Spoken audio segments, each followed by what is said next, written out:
ज्या गोष्टीची आपण वाट बघत होतो, पोलीस भरती शेवटी निघाली रे. आता पोलीस भरतीला आता सगळेजण फॉर्म भरायच्या गडबडीमध्ये 5 तारखेपासून फॉर्म सुरू होणार.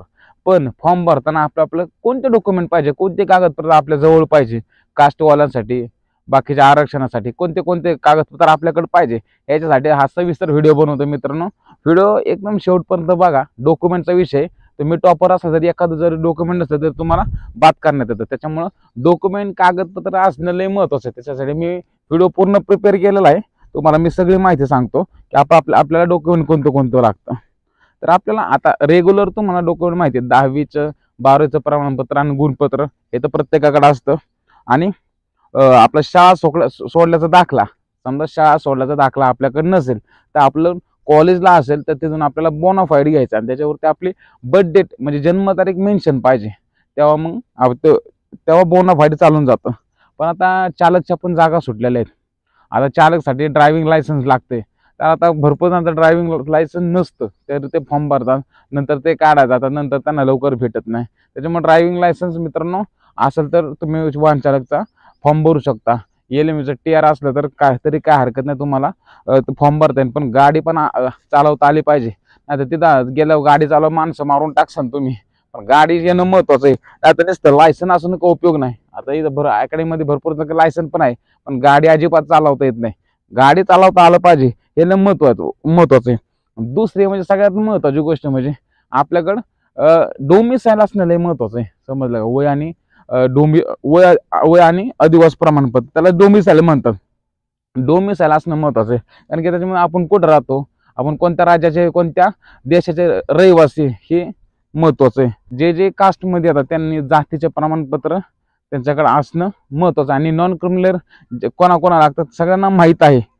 EWS प्रमाणपत्र, आता मराठा आरक्षण भेटलंय, अजून काय असे काय GR आला नाही की जात प्रमाणपत्र कोणतं द्यावं, काय तसा कोणताही GR आलेला नाही. त्यामुळे कसं आहे, EWSचं आता जे 5 तारखेला जे फॉर्म सुटतील तेव्हाच मराठा आरक्षणचं काय ते समजून जाईल, की त्या GR मध्ये आपल्याला कळेल की मराठ्यांना कोणतं प्रमाणपत्र द्यायचं, कोणतं प्रमाणपत्र नाही द्यायचं.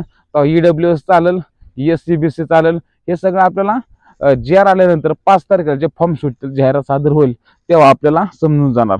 तर आपलं खुल्या प्रवर्गातील उमेदवारांसाठी, महिला उमेदवारांसाठी 30% आरक्षण असलेलं आपल्याकडे सर्टिफिकेट असणं महत्वाचं आहे.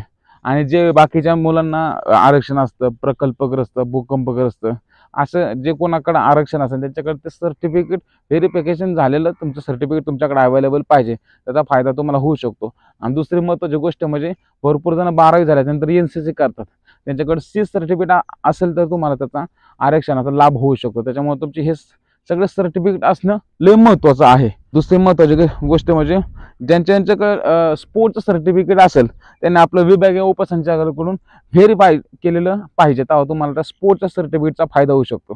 नाही तर काहींकडे असतं पण ते व्हेरीफाईड केलेलं नसतं, त्याच्यामुळे त्यांना फायदा होत नाही. पुढे गेल्याच्या नंतर त्यांना पोलीस भरतीमधून बाद करून टाकतात. त्यामुळं कोण स्पोर्ट्समन असेल त्यांनी आपापलं सगळं डॉक्युमेंट व्हेरीफाईड करूनच फॉर्म भरायचा आहे. आणि दुसरी महत्वाची गोष्ट म्हणजे ते जे होमगार्ड आहेत, आज ज्यांनी 3 वर्षे होमगार्ड या भागामध्ये नोकरी केलेली असेल होमगार्डमध्ये, तर तुम्हाला मित्रांनो 3 वर्ष तुमचं पूर्ण पाहिजे, ते सर्टिफिकेट तुम्हाला मिळालेलं पाहिजे. आता होमगार्ड असल्यानंतर ते तर माहितीच आहे, मी पण काही वेगळं सांगायची गरज नाहीये. त्याच्यामुळे होमगार्ड असल्याने आपलं सर्टिफिकेट काढणं महत्वाचं आहे.